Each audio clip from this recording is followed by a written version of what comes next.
Good morning everyone, my name is Iswi Andini coming from Blembel 36 and this video is about my final examination of business economic landscape where I chose topic of market entry barriers for new firm in Indonesia energy sectors with the specific about trilemma situation to initiate green narration movement in Indonesia.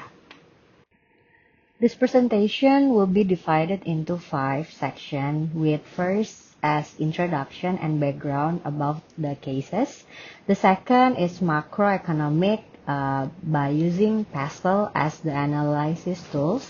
Third is microeconomics. We'll be focusing on how demand and the supplies affected the market, especially the price and the market failures. And fourth is about market barriers that currently happen and estimated that would be happen in the future in Indonesia energy sectors. And the last will be the conclusion and also my recommendation towards the situation and the potential happen in the future. At first, we'll start in background and introduction, where the present usage of fossil fuels essentially causing growing greenhouse gas or GHG emission. In order to limit the effect of this extreme weather and climate change to ensure a consistent, timely, and economical supplies of the renewable energy, it is very crucial to lowering the GHG emission. Given its the size of abundance of natural resources, Indonesia has seen a surge in demand of the renewable energy itself. By the table on the chart, transportation become the highest use of the energy with 48.2%, following by electricity and LPG with 32.7%, and then residential and industrial with 17.8%, and the least by business sector with 1.3%. As seen on the table, the energy consumption of biogas, biomass, oil, electricity, and natural gases, coal, biodiesel, and etc., it entirely increased 0.99% at that time.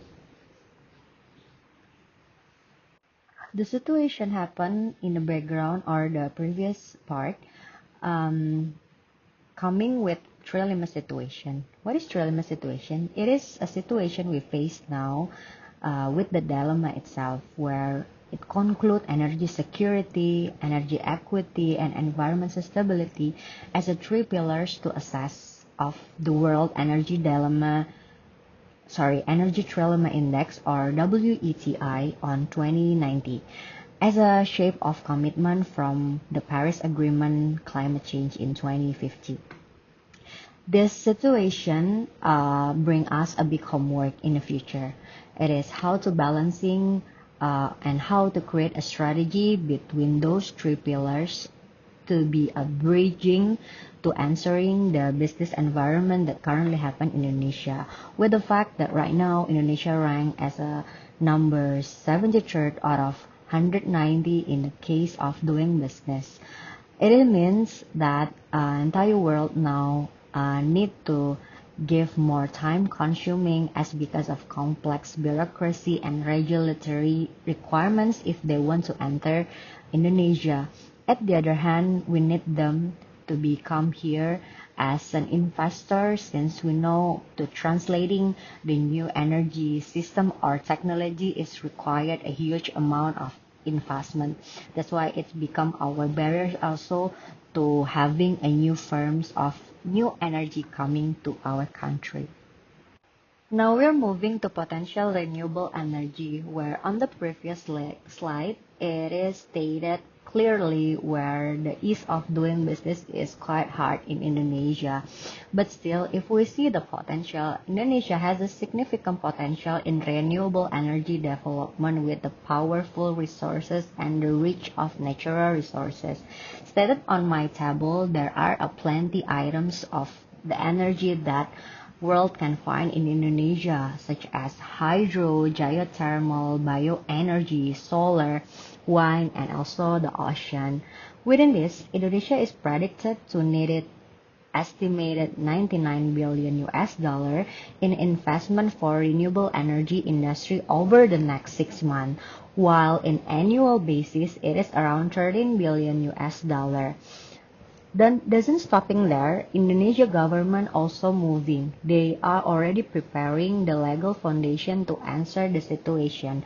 With the government regulation of the Republic Indonesia number 79 of 2014, it is stated if natural energy policy cover energy management based on the principle to create energy independent and national energy security.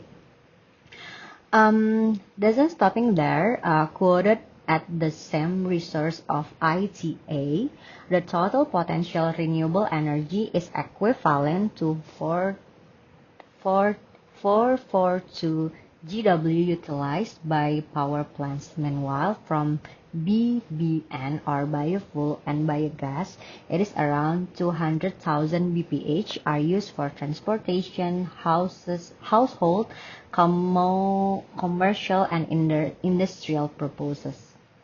Within this context in mind, the following analysis will be explored the issue through both macroeconomics and microeconomics lenses to give a better understanding its broader and more granular economic implication. Moving to macroeconomics part, where I using pastel analysis here to break down each of activities by several factors. We start in politics, where the most factors coming from the government itself, where government shapes Indonesia's energy political and policy environment with a very heavy regulation. The second, state-owned enterprise like Pertamina and PLN, which hold a public monopoly, play an essential roles in orchestrating energy management and supplies. Third, the geopolitical situation where exposing Indonesia to fluctuation related to oil and global logistics costs are expected to escalate amid higher oil prices and disrupt shipping routes. In the outcomes part, the different approaches from government to how they're managing the issue imply managing the energy trilemma constraint which carry moderate to high energy security risks, equity, and also environmental impact.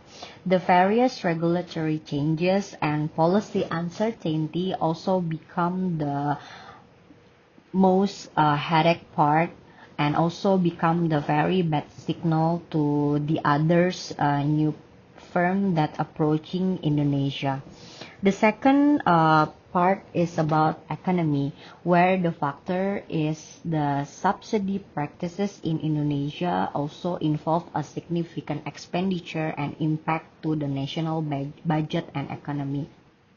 A lack of price competitiveness with gas, also coal, strongly challenges in the cost perspective to develop a new energy or renewable energy.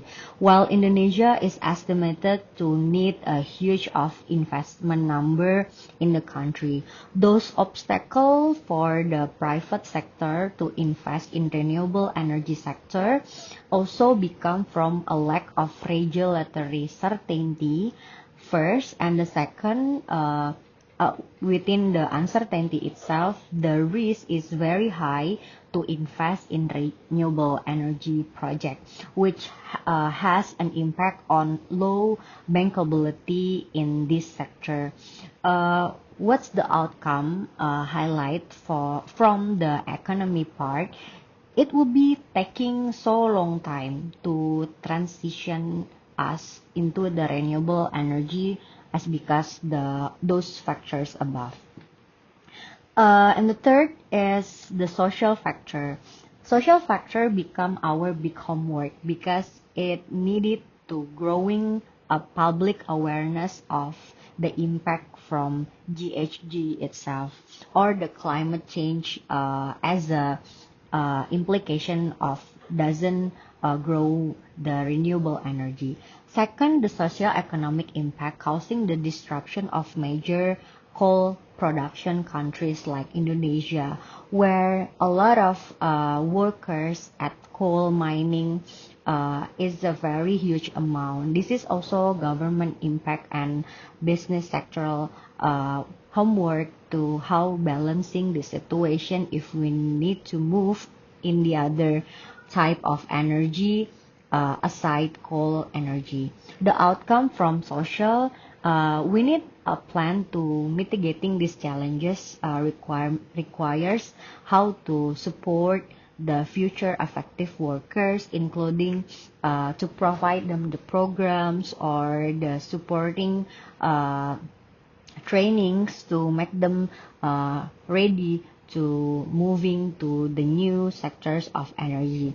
For now, as household consumption is a very significant component of energy demand, the social transition is a key sources to help us moving to renewable energy and make sure the social is not become the biggest barrier for the transition. Moving to the next slide, in technology, where technology plays a vital role to developing the transition. In technology, the energy sector has experienced a significant disruption, allowing to Indonesia transition towards a low carbon development that initiates very smart grids, energy intensive industry, electric vehicle, and storage such as pump storage or battery. This is enable the production of clean and environmental friendly approaches with cost efficiently.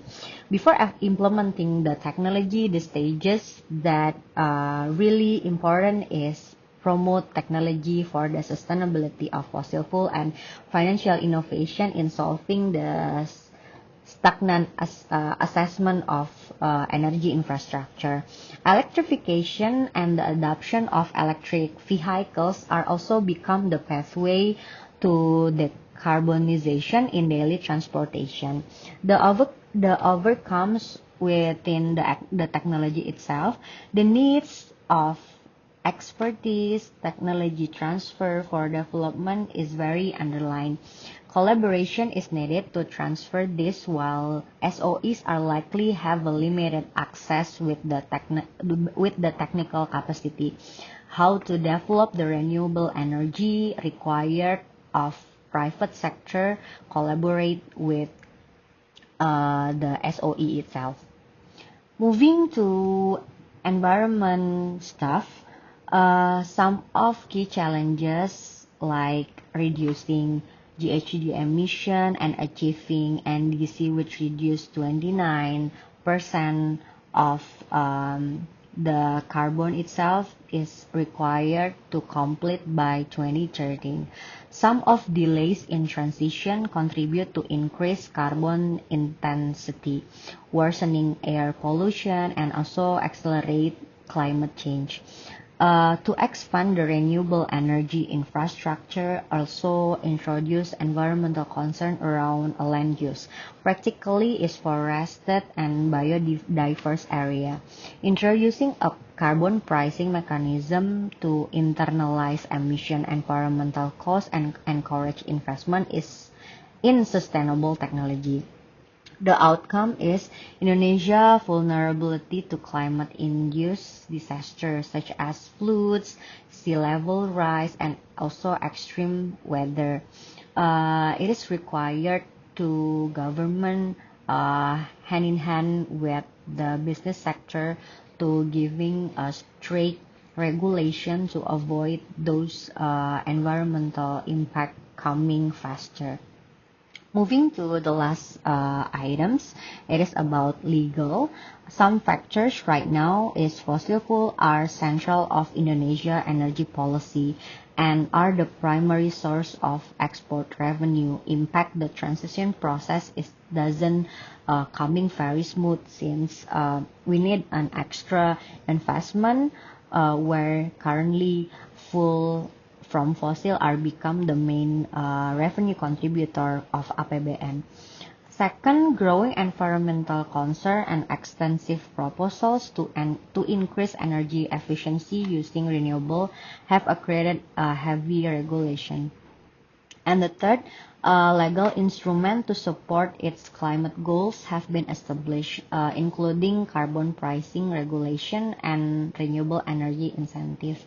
What needed from the legal part is compliance and also enforcement of the law implementation, not only the creation, because it's very critical to achieve the target by doing the part, not only by having the legal instrument. Moving to microeconomics point of view, where it is about demand, supply, price, and market value. First is demand analysis, where demand price elasticity varies greatly among fuel types, with fossil fuel continue to dominate consumption patterns because of their perceived dependability and regular use in Indonesia. Customer shift toward renewable alternative remains restricted without significant external incentive or institutional reform. Indonesia's subsidy reform and discovering that lowering electricity subsidies results in a moderate drop in household electricity demand. This suggests that even small changes to pricing policy can significantly impact customer behavior and encourage them to increase efficiency by using the energy. This is marked as market signal can be coming from the influence of demand of clearer and more sustainable energy sources when monopolistic practices or subsidies are applied on the energy renewable. Second, the supply analysis on the right side. The regulatory restriction that restrict the entry and competitiveness of new business define the supply side of Indonesia energy sectors. Government imposed limited electricity pricing makes it extremely difficult to private company to enter, especially in areas of Southeast Asia like Indonesia. New entrants face a skewed market structure that restrict fair competition and suppress private innovation. Together, this supply side constraint very limited effectiveness of market signal and prevent new firms from respond to growing demand for energy cleaner. By emphasizing how supply side incentives are distort price regulation, which discouraging new competitors from entering the power market and result in underinvestment.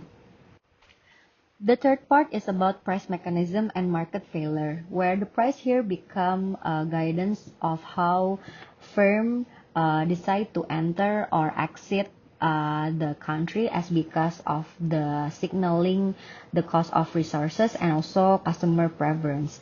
Lack of cost internalization prevents electricity market reflecting the actual social cost of the energy production of discouraging a cleaner alternative. Indonesia's energy sector experienced several forms of market failure that undermine this mechanism and restrict new firm participation. As example, now the cost of coal-fired energy such as carbon emission and air pollution are not incorporated into market price, making this fossil fuel seems more affordable rather than the renewable energy resources. These price signals alone are often insufficient to drive energy transition, especially when the existing subsidies are playing their favor and making customer and also local decision market lack awareness of decentralized renewable technologies in a long-term economic and giving an environmental benefits. In here, full subsidy distort market price by keeping electricity from conventional sources artificially cheap. This is reduce the price competitiveness of renewable energy, provide and create a significant barriers to entry new firm, especially Indonesia. Effective public policy such as carbon pricing and targeted education campaign is needed to realign the market support and sustainable energy development. Now we are moving our focus to market barriers. Market barriers here coming by examining the specific barriers that associated with the stagnation of trilemma situation in Indonesia market of renewable energy. We can see that many complex yet time-consuming conditions lead to a long overdue energy transformation process in Indonesia. I choose social as the first major contributor for this situation, where social and cultural elements must be addressed for renewable energy solution. This is to be successfully integrated as the implementation of sustainable energy technology that can hindered by social issues such as a very poor public awareness. Second is about the economy, how financing difficulties being one of the most critical challenges in Indonesia. Access to capital remains is very limited. High upfront cost of infrastructure, technology development combined with uncertain returns make it very difficult for projects or for a new firm come moving forward without strong government support of financing models also become a very huge barrier to enter Indonesia market. The third is about infrastructure technology. Infrastructure technology in Indonesia, especially a service network, have not been developed or maintained to keep pace with the growing economy. Increasing transaction costs and inefficient for exporters and future investors are become the huge hole to transition the technology of infrastructure new renewable energy in Indonesia. Aside of those three factors, there's also two following. The fourth is corruption. The main issue where the Indonesian government has heavy regulation and back and forth bureaucracy impact the illegal cycle or the corruption. By undertaking significant anti-corruption measurement, corruption remains a concern for many businesses looking to operate within Indonesia. Companies should have a solid due diligence process and consult with their commercial services before signing with agents and distributors to operate in Indonesia. Aside from this, as I mentioned previously on the slide, now Indonesia marked in number 73rd out of 190 countries place are ease of doing business. It means that it is very critical and big risk to investors coming in. Aside from the corruption stuff, there are huge competition happen from third country firms such as Singapore, where the it is very near from Indonesia.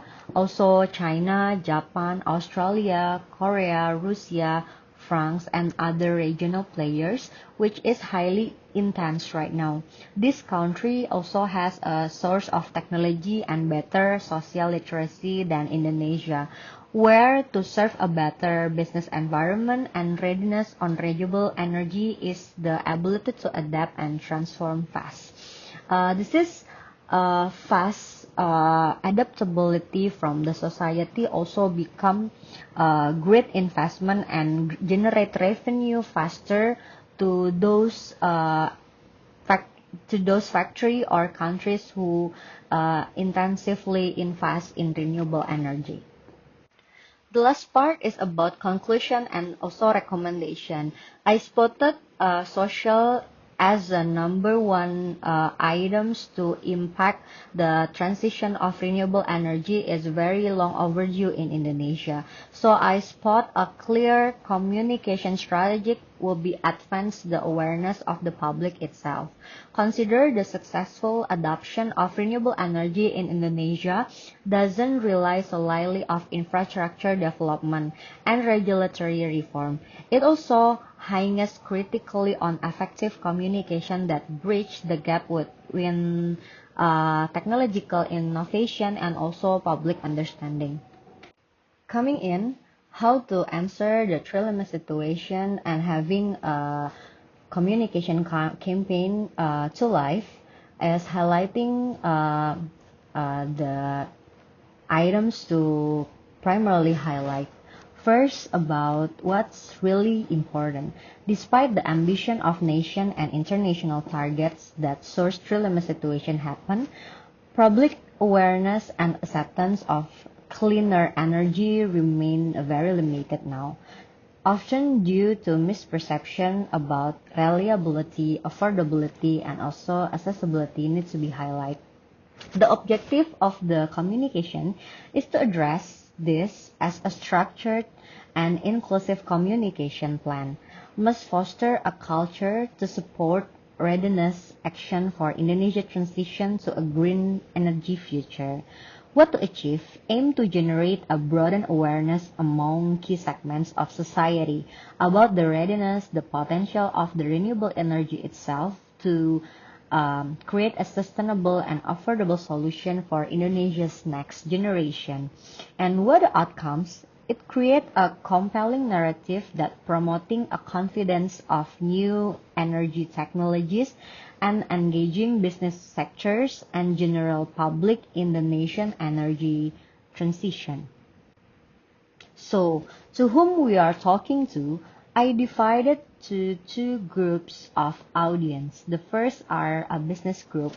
The first target group includes the technology owners, investors, policymakers, and also corporate stakeholders, where it must be reassured about the regulatory directions is need to be more clearer to create a market stability and also technological feasibilities. We could tailor a communication for this audience to emphasizing Indonesians' renewable energy readiness, policy support, and kind of mechanism to support and also economical or investment opportunities openness to support the players. The second is end customer group or the customer, general public, media, and also civil society. It must be accessible for them to hear, to see, and to know the use or the affordability of renewable energy very resonant and near in their daily life. By focusing with the benefit, the total savings, the lower cost, or the possibilities of healthier living environment could be a very rational narrative to the customer or to the end customer good itself. It will be impact the national reliance and also the importance of energy transition in Indonesia. I share you the example of how we could communicate to those two targets. In conclusion, addressing the challenges of renewable energy adoption in Indonesia requires commitment of the policymaker, technology owner, and the parties to create an inclusive communication approach to all Indonesian participate or stakeholders by aligning strategic message with the hopes and the value of the business community and society. Indonesia can move closer to building a greener technology and more equitable future. Like the image I attach on the slides, it reflects the next generation are ready to living with a renewable energy by calling themselves as a greeneration generation. The central hashtag greeneration or green era nation will serve as unifying call to action to encouraging Indonesians to get a small start by listening and reacting to improvements and possibilities of green energy. This digital identity will brand the movement and track its engagement metrics nationally. So, by having an actionable communication must be center of increasing the understanding of adapt the renewable energy itself. To expose how individual and the institution can adopt it and how the technologies contributed to broaden societal transformation. The communication should move beyond the technical explanation and the overs of relatable story of local example that need showcase an early adopters or community solar project and innovation in energy efficiencies in a very small example in her life, such as when before a small family with 2 child are need to pay 100,000 rupiah in a month. By using a renewable energy, it could reduce most of 50% or above that. So it become the value trade-off to this generation to consider more in renewable energy.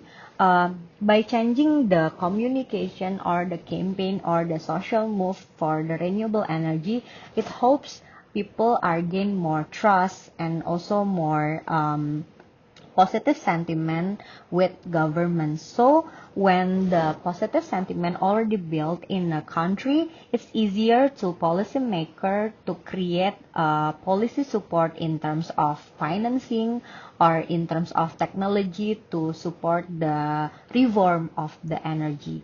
So that's all my presentation of how trilemma situation can be answered in a topic of the barrier appearance in new firms energy in Indonesia.